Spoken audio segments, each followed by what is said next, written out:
तो लीजिए आ गया है ऑफिशियल ट्रेलर रानीगंज का, मिशन रानीगंज का, जो 6 अक्टूबर को आने वाली है। मिस्टर खिलाड़ी अक्षय कुमार की फिल्म है और इस फिल्म का जो ट्रेलर लॉन्च किया गया उसके बारे में जो मेरी राय है वो मैं आपके साथ साझा करने वाला हूं। तो आइए शुरुआत करते हैं मिशन रानीगंज के इस ट्रेलर की शुरुआत करते हैं। चलिए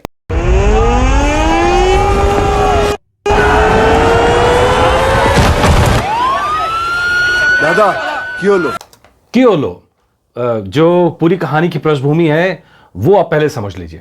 दरअसल रानीगंज एक जगह है पश्चिम बंगाल के अंदर जहां कोयला माइंस थी। 1989 की ये घटना है और मुझे तो स्टार्टिंग से जब देखा है ये प्रोमो, मतलब मुझे बड़ा पसंद आया प्रोमो और कहीं ना कहीं टच कर रहा है और ये रियल लाइफ घटना पर आधारित है और ऐसी घटना है जिससे भारत का मान बढ़ता है। एक शख्स जिसने तमाम मुश्किलों के सामने आके खड़े होके एक ऐसा रास्ता निकाला जिसके लिए जो मैंने कल एपिसोड आप लोगों के साथ साझा किया था कि कैसे हिंदुस्तानी जुगाड़ करते हैं, मुश्किलों से हार नहीं मानते, वो मुश्किलों से लड़ते हैं, आगे बढ़ते हैं और उसी भावना को ये दिखा रहा है ये ट्रेलर और इसीलिए मुझे ये बहुत पसंद आया है। आगे जैसे चर्चा करेंगे तो देखते जाएंगे। तो ये जो शुरुआत की घटना है ये देखिए, एक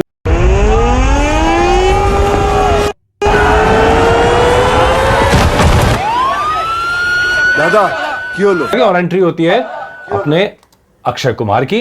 कियोलो क्या हुआ, यानी यहां से उनकी एंट्री है। फिल्म की कहानी ऐसी नहीं है कि जो मैं खोल दूंगा तो कोई वो चीज खुल जाएगी, लेकिन इस पूरी जो फिल्म का मजा है ना वो ये है कि वो चमत्कार अपनी आंखों के सामने होते हुए देखना और वो कैसे हुआ वो भी आगे देखते हैं। ये देखिए, ये लीजिए। पानी फूट गया है।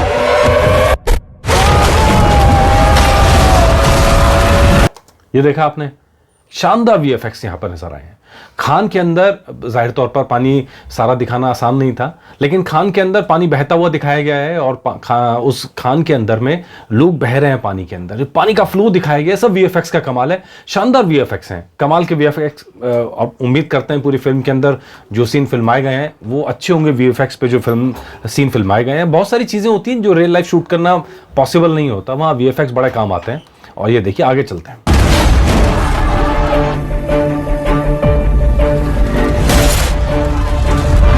गांव वाले बहुत आक्रोश में हैं। ठंड रख। ओए ठंड रख। ये जो तेवर है ना पाजी के, यहाँ अक्षय कुमार एक सिख के किरदार में है और वो जानता है कि मुश्किल हालात आ गए हैं, तो स्थिति कंट्रोल लेने वाला एक्शन है कि भाई मैं कंट्रोल लेने के लिए हूं यहां पर। और ये उसके बाद आपने देखा कि माइंस में लोग फंस गए तो क्या हुआ कि चारों तरफ हंगामा मच गया, पूरे शहर में आगजनी है, तोड़फोड़ हो रही है, लोग परेशान हैं और ऐसे में परेशानी का कोई हल नहीं मिल रहा है। तो ऐसे में एंट्री हो रही है। किसकी एंट्री हो रही है अब आपको दिखाते हैं। ये Jaswant Singh Gill, the rescue trained officer. 65 miners अभी भी लापता I don't think they could be alive. रह गए होंगे सबके सब। नीचे अगर एक भी जिंदगी सांस ले रही है तो वो हमारे इंतजार। जसवंत सिंह गिल, नाम तो पहचान ही गए होंगे अब आप। जसवंत सिंह गिल की रियल लाइफ कहानी पे आधारित है ये पूरी फिल्म मिशन रानीगंज। हालांकि the great Indian rescue, the great Bharat rescue और आखिरी के अंदर आके मिशन रानीगंज, मुझे ये नाम बाकी सबसे अच्छा लगा। इसमें पॉजिटिव अप्रोच है, पॉजिटिव अप्रोच है, कुछ कर गुजरने का जज्बा है। जैसे एयरलिफ्ट की हमने बात की थी, जो फिल्म आई थी रियल लाइफ घटनाओं पे आधारित थी, तो उसी तरह की ये फिल्म है कि कैसे रेस्क्यू मिशन हुआ, वो पूरा सीक्वेंस क्या था, वो होते हुए देखना वाकई में इंटरेस्टिंग होगा। वो होते हुए देखना वाकई में मैं भी इंतजार कर रहा हूँ कि ये फिल्म आएगी तो मैं ज़रूर देखूंगा। और जसवंत सिंह गिल की एंट्री होती है और जो इसकी लास्ट लाइन अभी मैंने आपको सुनाई, अगर एक भी जान फंसी हुई है तो हमारी जिम्मेदारी बनती है। यहाँ तो 65 जान का सवाल था। इनमें से मैं पूरी घटना बता दूं, मिशन रानीगंज के अंदर लोगों को निकाला गया, मेरे ख्याल 160 लोगों को करीब निकाल लिया गया था और उसके बाद में 65 लोग उसमें फंस गए थे। पानी के जो बहाव था, कोयला माइन के अंदर अचानक से पानी आ गया था। तो उसके बाद राष्ट्र की पहचान क्या होती है? राष्ट्र की पहचान ये होती है, एक शख्स का दूसरे साथ नाता होता है, इमोशनल नाता होता है। ये मेरे देश का शख्स है, मेरे पिंड का है, मेरे गाँव का है, मेरे देश का है। वो जो इमोशनल कनेक्ट होता है ना, वो राष्ट्र बनाता है। सरकारें राष्ट्र नहीं बनाती, कोई दुनिया की कोई ताकत राष्ट्र नहीं बना सकती अगर लोगों में ये कनेक्ट ना हो कि मेरे देश का एक आदमी फंसा हुआ है। वो मुझे यहाँ दिखाई दिया, ये इसलिए थोड़ा टचिंग लग रहा है।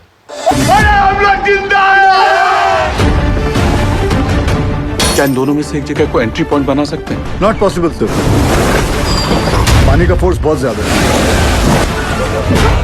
कोई कचरा नहीं बता रहे क्यों का हालत में हमारी मदद कीजिए साहब। मैनेजमेंट हर संभव प्रयास कर रहा है। कैसा प्रयास? ढूंढना ही होगा। हमारे पास सिर्फ 48 घंटे हैं इन माइनर्स को बचाने के लिए।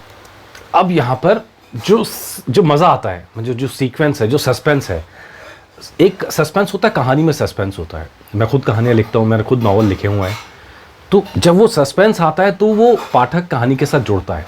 और अगर उसमें टाइम बाउंड भी हो जाए कि इतने घंटे बचे, इतने घंटे में होना है, तो जाहिर तौर पर ये तो रियल लाइफ स्टोरी है। लेकिन अगर वैसे भी अगर हम कहानी के अंदर इस तरह का प्लॉट डालते हैं तो कहानी सुनने में मज़ा आता है कि यार अब धड़कनें बढ़ जाती हैं, क्या होगा आगे, बचा पाएंगे नहीं बचा पाएंगे। ये ट्रेलर उसी की पूरी बानगी दिखा रहा है। कहानी तो लगभग सबको मालूम है, अगर आप इंटरनेट पे भी सर्च करेंगे रानीगंज की कहानी सबको पता है। नहीं तो एक एपिसोड में लेके आऊँगा रानीगंज की असली कहानी क्या है उसके ऊपर लेके आऊँगा, वो आप ज़रूर देखिएगा। लेकिन ये पूरा एपिसोड जो ट्रेलर है, जिस ट्रेलर की हम बात कर रहे हैं, ये सस्पेंस बना रहा है, सस्पेंस पैदा कर रहा है, जो अच्छी बात है।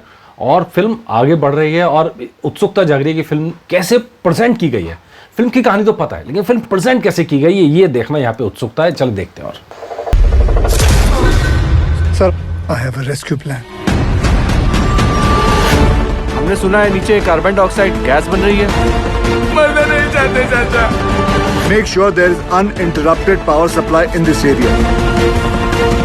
गिल, ये जो टेक्निक है किसी रेस्क्यू मिशन में यूज हुआ? नो सर, भारत में पहली बार होगा।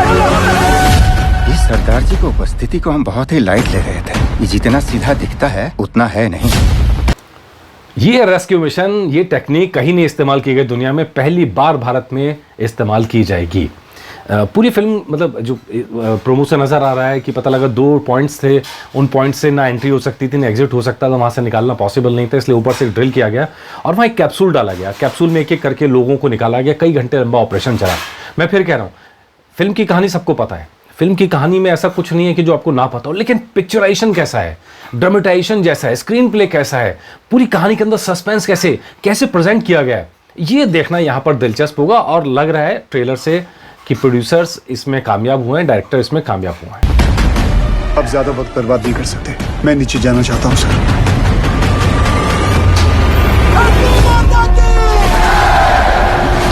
वो मेरे पति बाद में है, पहले एक माइनर है। क्रेन आ तो जाएगी।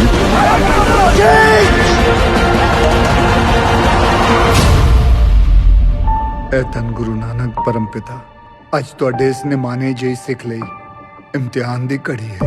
वाहिगुरु जी का खालसा, वाहिगुरु जी। वाहिगुरु जी का खालसा, वाहिगुरु जी की फतेह। ये जो एक जज्बा है ना यहाँ पर पूरी फिल्म के अंदर, जो मुझे नज़र आ रहा है, होप करता हूँ कि फिल्म के अंदर इस जज्बे को कायम रखा हो। पूरा पिक्चराइजेशन, पूरा ड्रामेटाइजेशन, पूरी स्टोरी, सस्पेंस, अगर ये प्रोमो की तर्ज पर है फिल्म तो फिल्म शानदार रहने वाली है। मिशन रानीगंज, और उम्मीद बहुत है इस फिल्म से। अब देखने के बाद लग रहा है कि मेरी उम्मीद बढ़ गई है। एक्चुअली में परिणीति चोपड़ा थोड़ी सी देर के लिए दिखाई दे रही हैं, और ये कहानी जो है, ये कहानी के तौर पे मालूम है, लेकिन जब वो कहानी तस्वीर बन के सामने आती है, पिक्चर बन के सामने आती है, तो बहुत सारी डिटेल्स होती हैं, वो डिटेल्स भी सामने आती हैं। फिर आपका उस घटनाओं से कनेक्शन होता है। 1989 की घटनाएं हैं, और कोयला खानों के अंदर सबसे बड़ा रेस्क्यू मिशंस में से एक शामिल है, और इसमें भारत की टेक्निक, भारत का जज्बा, और वो चीज़ जो नज़र आ रही है ना, ये देखने लायक है। चलिए देखेंगे। 6 अक्टूबर को फिल्म आ रही है और इंतज़ार है अब 6 अक्टूबर का।